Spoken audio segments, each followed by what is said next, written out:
I'm Will Allen for Campaign TV, and we're here at Cannes Lions 2015. I'm here with Charlotte Mceleny from Marketing Magazine and Kate Magee from Campaign.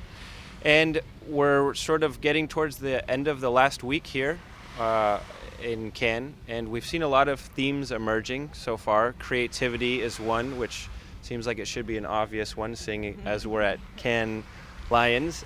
We've also heard a lot about purpose, and something we've started seeing emerge today is sort of ethics in marketing and advertising. Would you guys say that that's true, and have you seen that reflected anywhere in what you've been up to?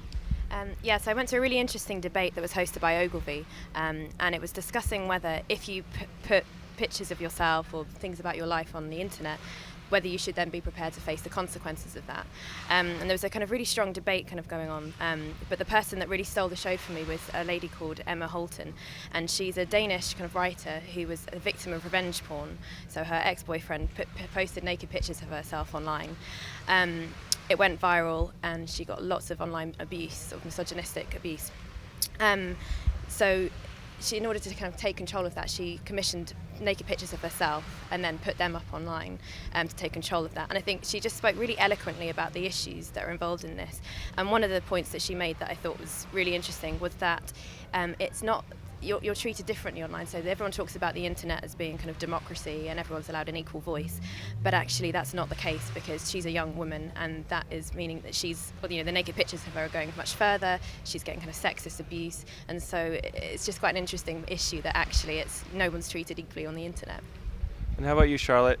Yeah, really, really similar themes for me today. I feel like I saw both sides of the coin, though. I went to an announcement by the Daily Mail. They're partnering with Dr. Phil to create the Daily Mail TV, which is essentially a sort of rolling news version of what I think people sort of kindly call the sidebar of shame, which essentially is lots of celebrity gossip and sort of salacious information.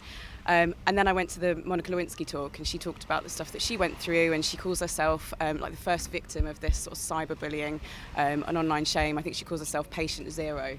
It happened in 1998, and she was essentially calling for the industry to sort of stop this and stop sort of profiting from shame, essentially. So I saw both sides of it today, and it's definitely a thing that's been running throughout the whole week, I think. Now, is this the industry sort of trying to give itself a pat on the back and maybe get out ahead of this emerging issue, or is this actually reflected in sort of consumer behavior? Well, I think it's an issue that sort of brands and certainly media platforms are thinking about now, but it's also a consumer issue as well. So Edelman released this big piece of research recently, or this week, and the really interesting statistic to come from out of it was that 87% of consumers won't buy new products because they're concerned about their impact on privacy and security. And I just think that's a really kind of striking statistic that brands need to kind of take into consideration. Yeah, they certainly do. Well, cheers. From us in Cannes, this is Campaign TV.